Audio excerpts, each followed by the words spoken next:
But you did all those things, and your strong-willed kids don't care, do that. You give them any consequence, and they'll up the consequence. So we'll see that as the story unfolds. So I would lay into them like, you know what, how are you ever going to be successful in life if you can't follow simple directions? My man, you got to say those things. They're damaging to the kid, damaging to your relationship. And I would begin to up things because Casey would talk back because he didn't have a lot of fear. And we had a broken relationship. So we would talk, keep it up, young man. One more word. And you know what he said one time? Word. Right? Why? Because that infuriated me. Keep it up. You already lost your video games for 2 weeks. You want to make it 3? And that's when your strong-willed tells you, let's just make it 4. Right? And now they call your bluff, and you're like, I don't know what to do anymore. So I would amp it up, and I could tell at the time, you can see in their faces that they're gone emotionally. Right? This is not a rational tantrum. I want fruit snacks. Oh, you won't give me what I want. That's completely rational. They're just wearing you down. And in that case, I sit down, I say, look, I've got 2 rules in my home. One is, we do everything with excellence. So if you're going to have a tantrum, give me all you got. I got time. My second rule is, your behavior does not change my behavior. Your mood does not determine my mood. You can have a tantrum for the next hour and a half, but I don't give in to demands. Right? It's not going to work for me. But we're talking in this case about a meltdown. My son was really upset about something taken out on my wife, and so I started amping. Keep it up, keep it up, young man. And eventually, go to your room. So he would go to his room and do what? Slam the door. Why? Because that's a trigger of mine. You don't slam my door. That's when I'm up knocking down the door. Right? You don't have to respect me, but you're going to respect my furniture. I mean, you ever do that?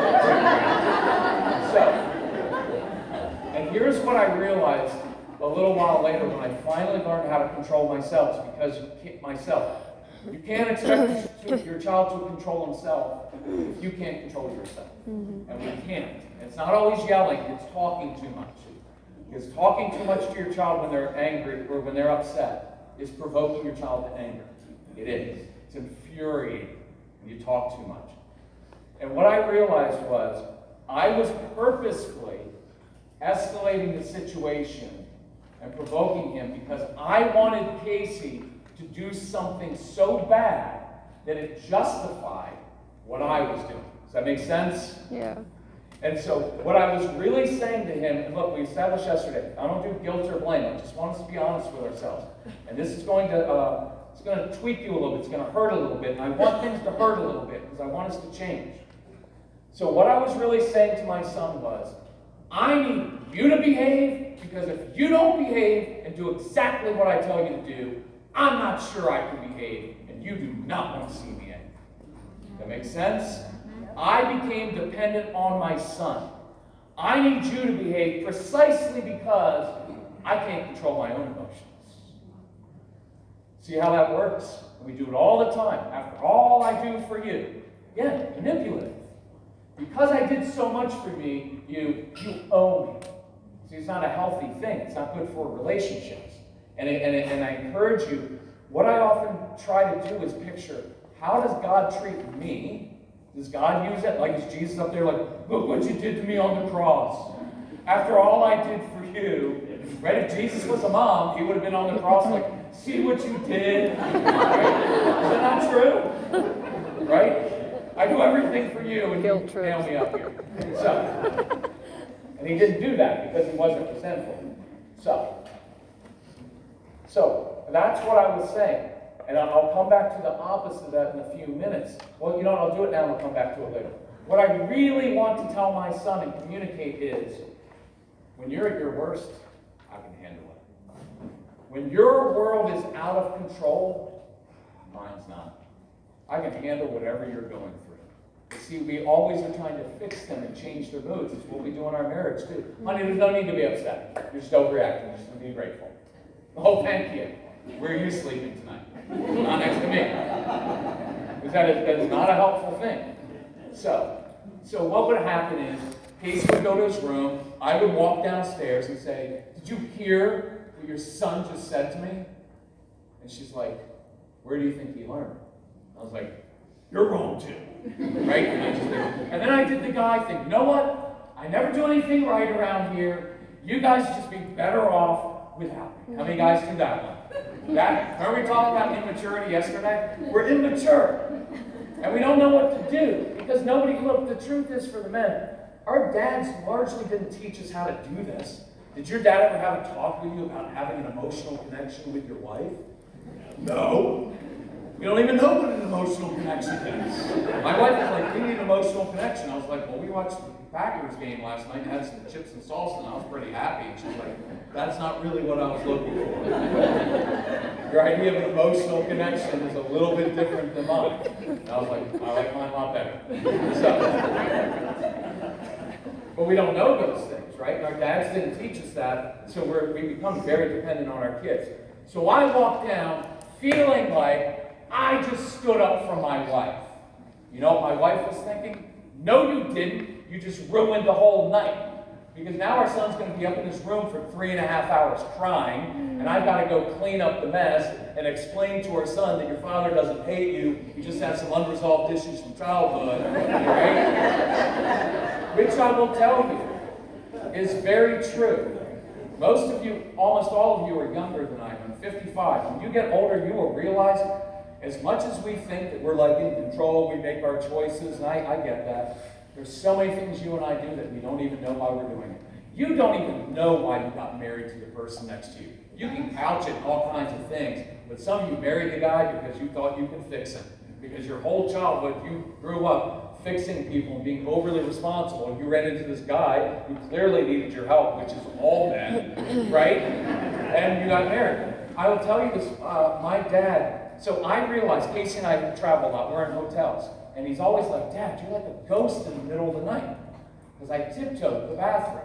I'm a 55-year-old man. You know what I just realized? It's my dad. When I was a little boy, I lived in this old house with creaky floors, and if you got up in the middle of the night to use the bathroom, and you hit the wrong board, my dad would yell out, because he was career military, he was a very angry man. He'd be like, who's up? It was not funny. It was okay to laugh, I get it. Right? I don't mean to shame you, like, why are you laughing at my pain, sir? Right? But when you're a little kid, and your dad's a scary man, and you go back to your bed, and you literally dive into bed, and pull under the covers, and your heart's beating going like that, because you're afraid of your dad, and now you're a 55-year-old man who tiptoes at night, and you don't even realize why you're doing that stuff. There's all kinds of stuff in your relationships. There's all kinds of dysfunction, right? And you're like, oh, I have a dysfunctional family. We all do. You're supposed to. We'll get to that in the marriage one in the next one. We're supposed to be, the purpose of relationships is not happiness. It's transformation. True? You two together, they're a lovely couple, but you're deeply flawed. Behind that nice smile is very deeply flawed, selfish people. He doesn't always want to do what she wants, and her voice gets on his nerves, and his beard gets on her nerves. But you hang in there together, and it causes you to grow up, and the strong-willed child is going to bring all of this stuff out of you that you didn't know was there. So, here's a different way to handle it. So a couple things. We'll work into this de-escalating, handling meltdowns, and handling discipline. So, big principle I encourage you with this. Before you discipline the child, you've got to de-escalate. Because if you go in there when your son's upset, your wife is upset, and you go in there like this, it's always going to escalate. True? Every single time. Because everybody's on fire emotionally. So here's the phrase we like to use for de-escalating with meltdowns. Motion changes emotion. I like using movement. Movement is a really healthy thing. We did some examples with that yesterday. To help a child deal with the frustration inside. And so I like to get them moving a little bit. One word I would write down as well, and I'll try to work this in sometime today, is intensity. If you have kids who are adopted, or kids who are very intense, sometimes when they're upset, you have to use intensity to calm them down. Yep. Okay? So if you have a child who's really furious, just saying, oh honey, it's going to be okay. No, it's not. It's like when you're having a bad day and you talk to a friend, and you're complaining about something or something hurt you, and you're like, oh, it'll be okay. You're like, no, commiserate with me. Right? So sometimes with intensity, I will tell that child, oh, if I were you, I'd be really frustrated too. There's something very settling about that. Rather than trying to change it, like, no, there's no big deal, so it's going to be okay. That sounds dismissive. Me saying, if I were you, I'd be frustrated too. Now it's like, oh, so what I'm feeling is legitimate? Yeah. Banging a hole in the wall? No. Calling me names? No. But being frustrated? Of course. I'd be frustrated too. And that intensity sometimes has the opposite effect, and it actually calms them down. And in some cases, I had a lot of adopted kids from Russia. They were all came to our house. They're all named Alexander. And they were really cool little kids, but man, they were furious. They did not have a high tolerance for anything. So I remember this one kid, we were outside wrestling, because you've got to be very physical with these kids. They need that sensory input. They need the obstacle course. They've got to do this stuff. It is so calming. I would put a rope in your basement on the side of their house that they have to climb up. Like literally give them a lot of stuff to pull on. There's little dog chew toys that are the twisted rope, not for them to chew on necessarily, unless they like it. I mean, you have kids that might like that, especially after the dog had it in his mouth. You guys live on farms, everything's gross in the air. So, look, there's a point there. Do things that are weird with these kids. Yeah. Do what works. Don't worry about other people judging you. Okay? We talked about morning routine. Wake them up. Guess what? Get your food outside. Let them look for it. Some of your kids love to eat on all fours in the backyard. Throw a little oatmeal out in the backyard and watch them on all fours. And they'll be happy as a clam. And they'll be happy because they're outside and you're inside. One quick thing, dinner time. I love family dinner time because we love to bond. But if every night at family dinner time, Dad's like, Jacob, you will sit still at the table. We're going to enjoy the dinner as a family. Well, apparently, we're not. And so you've got a 3 or 4 or 5 or 6-year-old who's not sitting perfectly still. Why? Because they're 3, 4, or 5, or 6. So occasionally, just eat dinner. Feed the little kids early. All they eat is mac and cheese and chicken nuggets anyway. Feed them early, and then you and your spouse have dinner together alone. I like that. And enjoy it without having to correct the children the entire time at dinner and then tell them you got to try everything on their plate. I'm fine with that. Some of your kids have gut issues and sensory issues, and they're not going to eat that well with their life. To be honest, most of us in here, most of the men in here, we didn't start eating healthy until we were like 35 or 40. True? Sugar corn pops, Twinkies. It's literally all we ate. It's just that we were outside running 14 hours a day and playing kill with a guy with a ball and hitting cars with snowballs and running from people in the neighborhood. So we burned it all off. And then about 35 to 40, we're like, I'm getting a little bit of a gut. Maybe I should eat healthy. But you're on your kids from like age 5 and eat all your vegetables. Ugh. Anyway, relax with it. Model it. Don't come back to it. But the more, what did we establish yesterday? The more that it means to you and the more, every morning, we did that with potty training. Focus solely on potty training. Oh, go to these kids pooping in the toilet. I guarantee you they're not. And if I'm your kid, I'll just go because you're relentless. What do we talk about when you step back with these kids and give them some space? They'll start to experiment and do it themselves. But if you try to force it on them all the time, the strong-willed child's going to like, not going to do it. He's not going to be happy. I had a bite of something green, and you were like, we too. You're like, I ate 1. And they'll just shut down. So a different way to handle it. So here's a couple examples. There's hundreds of them. But the little kid Alexander, forgive me for that. So we were outside, we were playing, and my knee accidentally, I didn't do it on purpose. Sometimes I would purposefully do it, but I didn't mean to. But my knee hit him in the head. And so he didn't like that. And so we freaked on me.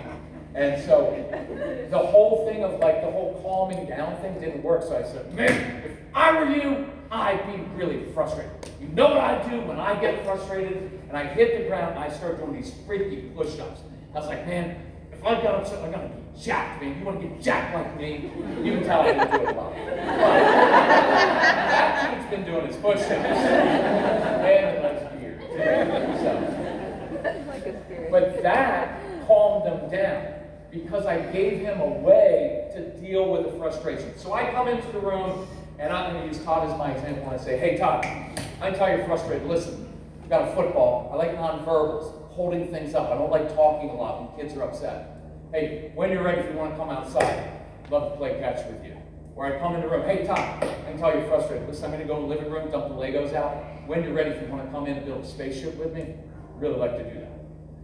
When I'm coming in, I'm acknowledging something's going on, tell you're frustrated. I'm not trying to fix it. And then I'm leading. So key phrases, I'm leading him to calm. I'm not sitting there. You know, we need to have a talk about your attitude, young man. It's never worked in the history of the world. What attitude? And then you have an attitude as a parent, right? Now you're the one upset. So you can't always do that. It can be in the kitchen, I'm cooking with 5 kids and one's frustrated. Hey, I tell you frustrated, listen, I need some help opening this jar. Could you come help me open this jar? I give them a mission to do that's not related to what they were freaking out about. Does that make sense? I don't want to deal with that yet. I want to deal with something. I want to give them something. Look, the whole thing is I'm angry. I'm frustrated. Everything's out of my control right now. You just say, calm down, son. I don't know how to calm down. And apparently you don't either. But when I give them something to do, remember the broom example yesterday, it gives them something they're in control over because they're not in control of their emotions. The football, we used at our house because we had 1,500 kids come through our house, 10 to 15 kids at a time. Sometimes for a week, sometimes for a month, sometimes for a few days. And what I would do is I would keep little Nerf footballs all over the house. And when they were getting upset, sometimes they just hold one up. Or I'd hold one up as a nonverbal that meant, not a lot of talking, especially with boys. Okay, not being sexist, but a lot of boys aren't going to like come in and express their emotions. But you know, make it easy for them. See the code word. The football held up, and I need some help from you. But the little boy's not going to come in, Dad, I'm a little bit emotionally upset right now. Can we go talk? I'd like to talk with someone else who doesn't know how to handle his emotions. It's pretty true, isn't it? Wait, why am I going to Dad? Yeah, because he doesn't talk a lot. That's my going. He's got a good beard, he throws the football with me, and I'm happy. And there's something very beautiful about that. You know, I'm skipping all over a little bit, but I had notes from yesterday to write this down. There's very beautiful things that are happening when we've had dads kind of embrace this stuff, because it sounds kind of soft at times. And I'll do the tough discipline. I like tough, firm discipline. I'll do some examples in the men's session we had. But there's some beautiful things happening. I had this guy who I had thrown out this idea once. You know those days where nothing can console your child? It's just a bad day. It's just nothing. You can't talk it through. And I had 2 examples. One was a dad who just told his child, he said, you want to run to Taco Bell? Just get in the car. And they go to Taco Bell at 10 o'clock at night. And they didn't even talk. They say tacos. One, it's really cheap. And it's all grass-fed beef. Maybe. But there's something beautiful about going for a ride in the car. Yeah. Had a dad who's he emailed and he's like, my daughter won't do her homeschool. She won't do her work. And I said, and he had a pickup truck. And I said, here's an idea. Why don't you put her in the back of the pickup truck? Why don't you guys just sit in the back of the pickup truck and do her schoolwork back there? They found out she loves sitting in the back of the pickup truck. And they used to do so they do the schoolwork in the back of the pickup truck. It's a beautiful thing. So you have this dad who is usually like, why aren't you doing your work? Why aren't you doing your work? And you change things around a little bit. So, yesterday, I'm not going to go through it, but remember we use that phrase, when you're ready. If you tell a child, you stop it right now, instant no. When you're ready is, I'm giving you a little bit of ownership of this, because you're all out of control. So watch, when that child eventually comes outside, and I'm playing catch with them, 2 things are right. I'm calming down, because I want to throttle that child. The child's calming down, so hey, go deep, hey, you catch, well done. Hey, why don't you give me a couple red Legos, we're going to build, I need some red ones. I'm not dealing with what just happened yet, because I want to de-escalate so that I'm not angry, child's not angry, because now we're both in a rational place. Does that make sense so far? Yeah. Thank you. So once I'm there, now I can discipline. Now, and here's good language that I like to use. Hey, Todd, I know that you know yelling at your mother, hitting your sister, lying, stealing. I know you know that's inappropriate. It's a really nice phrase, because here's the opposite. What were you thinking? How many times do I have to tell you? Because those phrases literally mean you're an idiot. Is that not true? How many wives let your husband get away with, honey, what were you thinking? I was rethinking my marriage choice. That's what I was thinking. No, it's a demeaning phrase. And we have this idea that, well, they're kids and we're the authority figure. God doesn't treat us like that. He's an authority figure. Right? So look, I know you know that's wrong. I also know that you know doing that brings dire consequences. So I'm curious, and I love that I'm curious phrase, because it takes the defensiveness. How many of you have kids? I know you have strong-willed kids. They will do something really bad, really wrong. Send them, they'll go up to their room, and they'll come back like 18 minutes later and act like nothing happened. Mm-hmm. And you're like, why did you do that? You're like, I don't know. Right? You're like, what did I do? You're like, you dropped the F-bomb on me. Like literally 18 minutes ago and said you hated me. I don't recall that. You know why? It's the shame impulse. It's the shame. And I would encourage you, watch the shame impulse, because it makes kids defensive. That's why your kids lie, and it's why they don't want to take responsibility, because it's almost that thing of like, we have to, especially in Christian homes, it's like, we feel so like we have to review every single thing that you did wrong. And I need to hear the appropriate contrition for it. And for a strong-willed child who's literally in trouble almost all day, it just gets overwhelming. Like how many times, it was Martin Luther, how many times do you want me to go to confession? Right? Like I can't, it's so much that it's just, I'm just going to deny it. So I try to reduce the friction to that contrition. So I'm drawing Todd, my son, to me instead of go to your room. And so when we're talking, okay, so I know you know that's wrong, it brings dire consequences. So I'm curious. What was going on? What was going on inside of you that would lead you to do something that causes you so much harm? Does that make sense? It doesn't make sense to me, Todd. You just said some really awful things to your mom that you know is going to cause you to lose all the things you like in life. So there's got to be something going on, and I want to figure that out so that tomorrow and the next day and the next day, you don't keep the same pattern. Does that make sense? And what I usually found with Casey was, this was usually when he was back in public school, was I'm frustrated because I'm at school all day. And I have trouble connecting, and I don't like school. And I come home, and Mom's like, how was your day at school? And I used to tell her, like, please don't ask him how his day at school was, because he hates school. Like, how was your day at that place where you don't have any friends and you're on red all day on the behavior talk? Right? How was it today? And so I said, okay, I get that. So here's what we're going to do. Two things. One, you know what you need to do with your mom right now. He knew what he knew to apologize. He knew. So he'd go and do it, but once he was calmed down, how many of your kids will show very good, even extreme contrition once they've calmed down? See, that's the key. We try to get them in the moment. You know what? You need to apologize right now. No, I'm not going to do it. You see how that works in there? I guarantee you, moms and dads, these kids are beating themselves up inside far worse than you are. Dumb, stupid. My brother never does these things. Why is dad? I just got emails this morning. My son has internalized that his dad doesn't like him. It happens all the time with good. I was a good dad. Played with my son. But I was constantly shaking my head at him, and there's a subtle thing of, I don't really like him.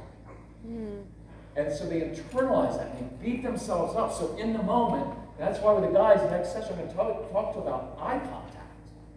The eye contact thing with men, it's like in the men handbook. If you're not looking me in the eye, you're disrespecting me. No, it's because usually the only time we look kids in the eyes is when I'm angry. And so it's an intimidation thing. And so he apologized and said, grab your backpack, I'm going to walk back out front. I'm going to show you how to deal with frustration. here are 3 different things you can do to deal with your frustration, so that next time you get upset at mom, you don't take it out on her. Does that make sense? It's teaching. Discipline means to teach. Let's do, I want to do 2 more things because I don't want to run over time. Observe. I've written a bunch of notes, and I want to do this one. I mentioned yesterday observing your child. I encourage you this week to step back a little bit and watch them, observe the patterns, and see what you notice. I may have mentioned this last time, I don't know. We had a lot of kids that came to our house who would lie down on the sofa, on the hard part of the sofa. They took the cushions off and they lie down on the hard shell of the sofa. And if you have kids who do that, right? You're like, that's weird. Right? Or hang off the sofa upside down all the time. The kids who spin, it's a sensory need, it's a vestibular need. Yep. And so I would notice that. So I started to think, okay, either they're just weird and like to annoy me, or there's a reason they're doing that. And so a lot of your kids like the sensory pressure. So 3 quick things I got from that. 1, sleeping. Some of your kids don't sleep well. Put them in a sleeping bag. Shove them in a closet. Don't tell anyone you're doing that. But others sleep really well because they like the confined space. It's different. Doing schoolwork in confined places. Not my least favorite place to do schoolwork is sitting at the kitchen table. Because for many of your kids, that just represents, and then all of your anxiety is built up because you know they don't do their work. And so you're already anxious in the morning of like, are we going to get any schoolwork done today? Right? And I encouraged you yesterday to mix it up a little bit. But make that fort out of the kitchen table. But confined spaces. I have kids who like doing schoolwork in the car. I have teenagers that love going out and sitting in the minivan and doing their schoolwork because it's enclosed and it's a safe place. It's weird, but try it. And then the third de-escalation thing was, our third item was de-escalate. We had a code word in our home. So just like that idea of the football, or yesterday, chips and salsa was our code word. Mine with the kids that came to our house that did that was sofa. They'd be getting really upset because imagine 10 or 15 strong-willed kids who don't have good social skills and don't handle transitions and say no very well, all packed together in a little townhouse. So they would get very volatile. And that was part of the program. I didn't tell the parents that. I was like, I'm going to intentionally get your kids really upset. Right? And they were like, good, better your house than mine. But the idea was to actually train them. That's why we didn't bring them into a therapeutic office. We wanted them in real-life situations. Right? So we'd take them, one day I would say, hey, tomorrow we're going to Best Buy, bring your money. So these were all kids back when they had DSs and everything. They were like, oh, I'm going to get video games. So we go to Best Buy, and they were like heads filled with like all these things, and it was in a wealthy area, so their parents had way too much money. And they had all this stuff, and I'd say, hey, you need to put everything back. We need to go. Like, what? Wait. I got to check out. I got a video game. We don't have time. We got to get outside. So they come outside, and they'd say, you said we're going. I said we're going to Best Buy. I didn't say we were buying anything. I tricked you. So they're furious. Now, I don't necessarily do that on purpose, but I did it for a reason. They were trapped. They couldn't go anywhere. And so they were angry, and I said, you should be angry at me. But you have a choice now. So we've got 3 hours left in the day. If you want to be furious at me and angry and pout the rest of the day, that's your choice. You should also go through your little process, but then choose something different this afternoon, different attitude. It's up to you. I'm good either way. If you want to be mad at me, and one of the kids was like, this is the stupidest camp I've ever done. I was like, Mom already paid for the month, I don't care. So, I'm kidding. No, but we had a little girl. The girls that came to our house, we didn't have that many girls, mainly boys, but they were girls. And moms were always like, is my daughter going to be okay? It's like, not the question. One strong-willed daughter is worth like 5 or 6 strong-willed boys. They are right? Her name was Morgan. She would go out on our front steps because we lived in a townhouse community and write in sidewalk chalk all on our thing, dumbest camp ever, or I hate Mr. Kirk. And then she would bring me out there to show me. And I would be like, I was like, that, my friend, is really good work. It's good, except spell my name wrong.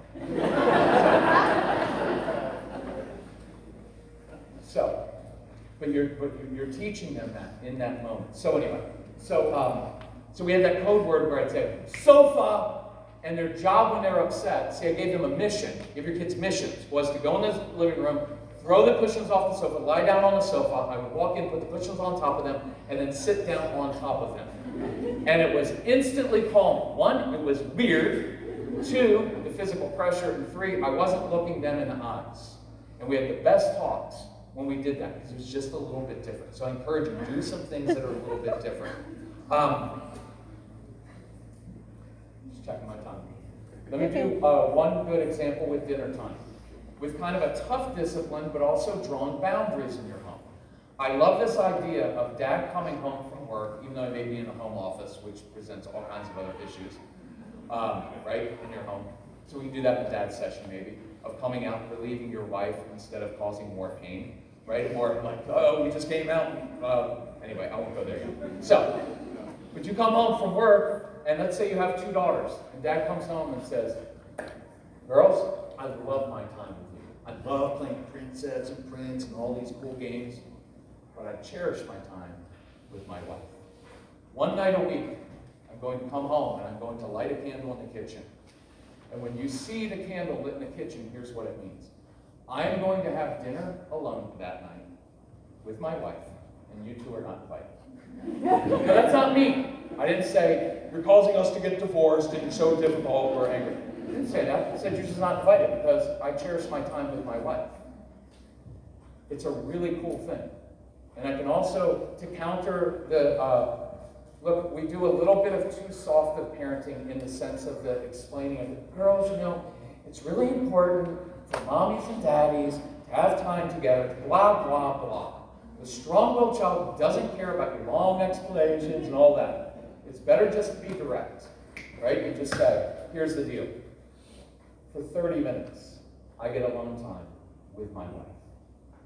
You 2 are going to be in the living room, in the basement. I'll let you watch screens, even though I said I'd never use screens as a babysitter, because that was dumb to say in the first place. You stay busy doing whatever. Go castrate a steer. I don't care.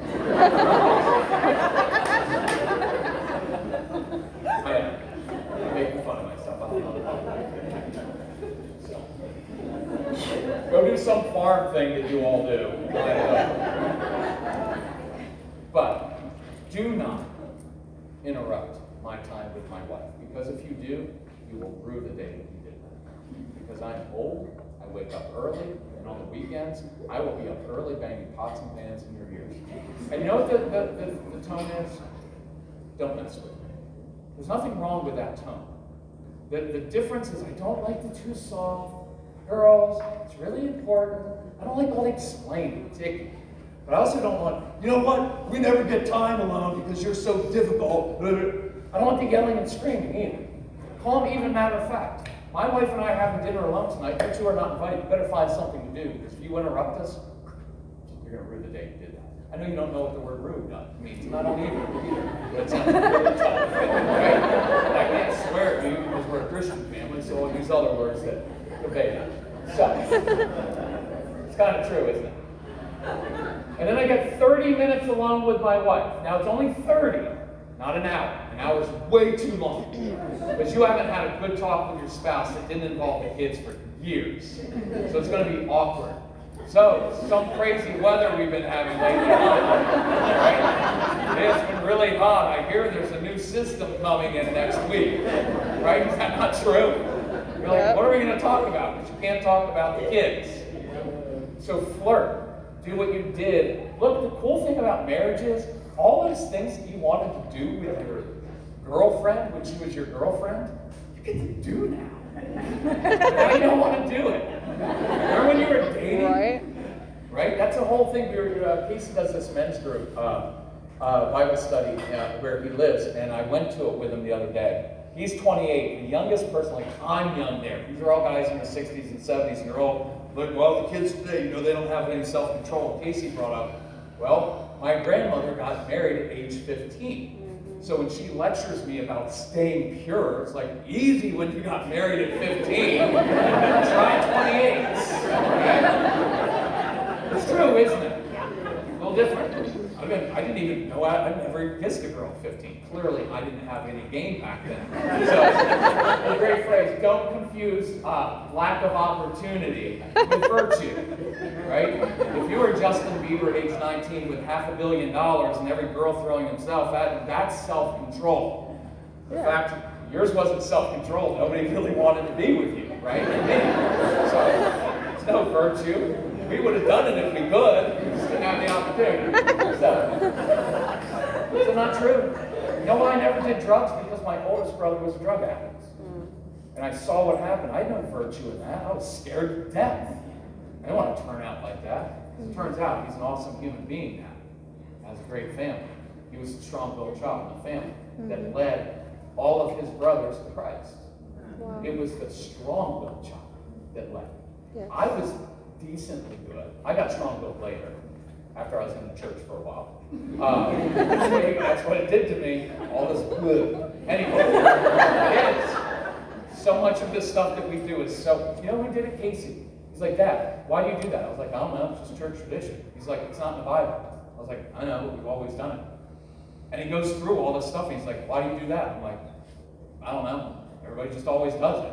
And so now you start to think about things in a different way because of the strong-willed child. So it was my strong-willed oldest brother who got kicked out of our house, who had to go to juvie, went to my grandparents' house, and got saved, had this amazing experience, and comes back. And my first question was, Jamie, have you listened to Van Halen 2 yet? And he said, Kirk, I listened to the Resurrection Band now. So he gave me a cassette tape of the Resurrection Band. I was like, I still like Van Halen better. So, anyway, remember that early Christian music? Ooh, pretty bad. Hasn't gotten a lot better, but it's better, right? It's better. Yeah. So, some of the men in here are like, oh, if I have to listen to that song, it sounds like a love song to Jesus, a little bit inappropriate. So, anyway. Isn't it? Sometimes I'm in church and I'm like, this feels weird. It's a song I sing to my wife, not to Jesus. And I have an intimate relationship with my father, but I don't talk to him like that.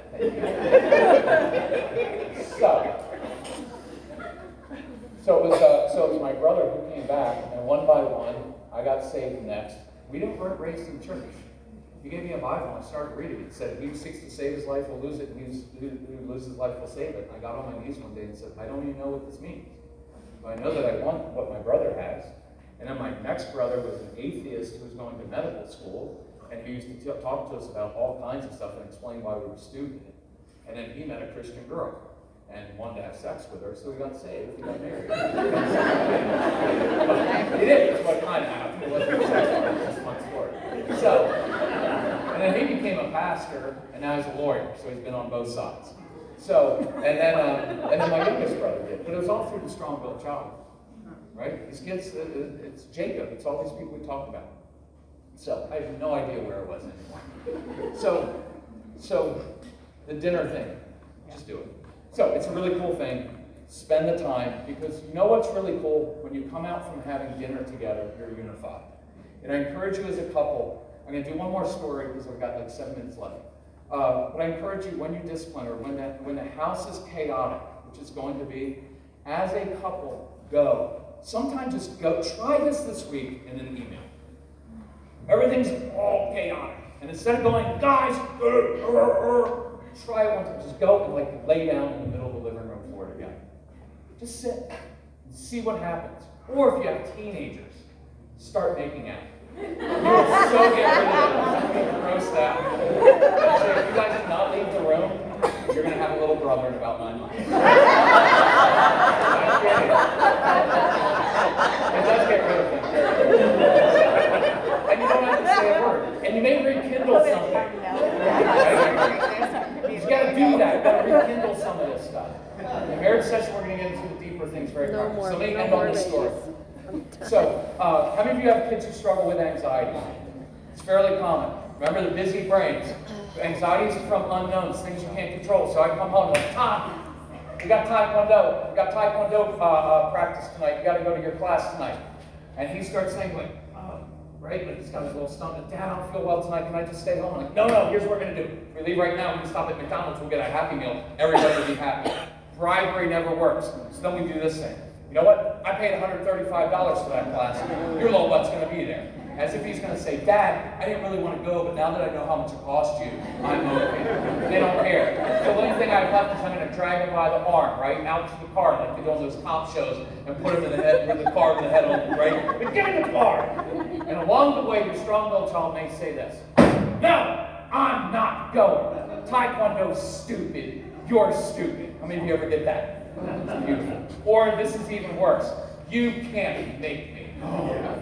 You do that to a Christian mom or dad, you are not going to challenge my authority. And now you go DEFCON 10 on that child. And now your neighbors, hopefully you live on a ranch so you don't have neighbors, but otherwise, oh, that's that family that always invites me to church. They don't have control of their kids or themselves, right? But now you're a Christian dad, dropping the F-bomb. How many of you ever do it occasionally? Be honest. Thank you. I don't want to encourage that. You're off the table. So, it happens. Get to a point, and it escalates. And that's when I used to dump on my son. You know what? Why do you make everything so difficult? Yes. If you want to destroy your relationship in that child's heart and create a lot of anger, why do you have to make everything difficult? You know what? Your brother never struggles with these things. And then you're done, and it escalates. So, I've got to cut this short. But here's why controlling ourselves in the moment is so important. If I don't, I just feed right into it, and I go right after my son, and he says something disrespectful, and it's 3 hours in the bedroom, upset, nobody's at Taekwondo. When I step back for a second, and I say, my job as a dad, as a mom, is not to punish, it's not just to discipline, it's to teach. It's to give wisdom and tools. And the wisdom that I get when I step back is, am I looking at a defiant little snot of a kid who makes my life difficult? That's what it seems like.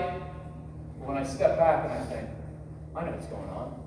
You're anxious, you're nervous, because you're going to a new place. You should be a little bit nervous. Remember we talked about that of course language, that normal language. Of course, going to a new place, you're doing new stuff and you don't know anybody, you should be a little bit nervous. You know how settling that is? Because as a child, I have one of two things. I'm a defiant little snot that nobody likes, or I'm nervous and that's normal. Now I breathe. Now I'm like, oh, perfectly normal. When I give presentations at the office, stomach gets upset. When I talk to my mother-in-law, stomach gets really upset. Because that's where anxiety lives. So what you're going through, son, is perfectly normal. So I give wisdom and tools, and the tool I use for anxiety is I optimally take them a week ahead of time to the Taekwondo place so we can soak up the atmosphere and get used to it because they're slow processors. And introduce them to the Taekwondo instructor and say, hey, Mr. Taekwondo guy, my son loves to help other adults. Not me, but other adults. Could you give him a job to do? And Taekwondo guy says, Todd, psyched you're in my class. Listen, I need your help. I need you here 5 minutes early every week. When you come in, you're going to rearrange the mat, set up the cones. You're going to help me out. You up for that? Yes, sir. So next week, when I come home, Taekwondo, what triggers in his brain? Not all the unknowns of is someone going to pick on me, am I going to be good? Instead, Mom, Dad, Taekwondo guy said he needs my help. He said, be there 5 minutes early, so we have to leave like 3.5 hours early. So we're not late. That's the anxiety. I encourage you to respect that. Not 3.5 hours early. Get there a little bit early so he can soak things up. You know, for some of your kids, if you took them there 1 week and took a snack in, and all he did was sit on the side and observe and eat a snack, that's a win for some of your kids with a lot of anxiety. Instead of being on the side, come on, get in, you know, come on, you need to participate, and that guarantees they're not. Some of your kids, you just drop them off alone, and they may be okay without all of your anxiety there on them. Like, you'd have a lot of anxiety, I can tell, because you're a really good mom. But you'd be like, get it. So for you, it'd be like, kick them out the door and drive away. Be like, see you in an hour. And how many of you have found that with your kids? See, they like the space to wrestle with it themselves without you watching. Does that make sense? Yes. Now I just created a win. So here's what I want to close up with. Thank you all for being willing to wrestle with some of these things. It's so easy if I just come in here with black and white stuff, like just tell the kids what to do and they do it. But you already have those kids that don't, and you're going to have to wrestle with stuff as a couple. At 1:30, we have the thing with dads. I don't know with the organizers if it's okay. I'm personally okay if moms come, like if dad's not there. If that's a... We're all going to be there. You're man during that time for all of us. Oh, okay, so there's women here. So we'll just be like this. So I can't tell off-color jokes about women. I'm kidding, I wouldn't do that anyway. Okay, so we'll be there at 1:30, 5 o'clock is the marriage thing. If you're interested, I will talk to you afterwards. I'm going to go down to the exhibit hall. So if we want to talk, there's lots of space there. We can talk. If you're interested, Casey has all the programs, the CDs down there. On your handout, we're doing a special for the guys who weren't here. Our stuff is expensive on purpose, so you invest in it and work at it, because that's when you get transformed.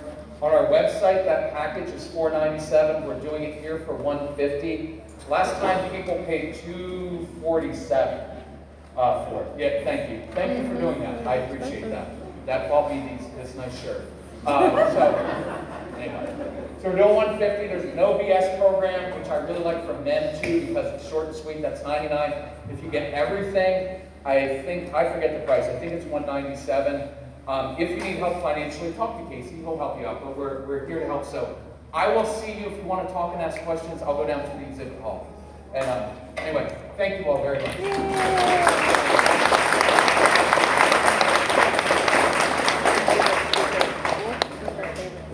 Are you turning me on? Kirk's either going to have to adjust the next one a little bit, or all of our husbands are going to have sore ribs as we're doing this, as he's talking to the men.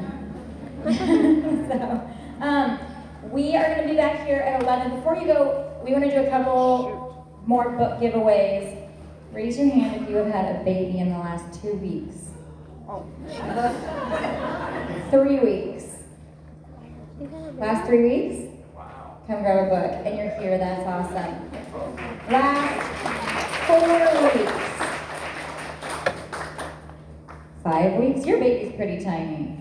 How old? 7 weeks. Anybody beat 7 weeks? You get a book. Way to go. We all want to your baby. Okay, be back here at 11 o'clock for Zan and Joe together to encourage our marriages.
I was just wondering if you're here this morning. I couldn't seem to find you.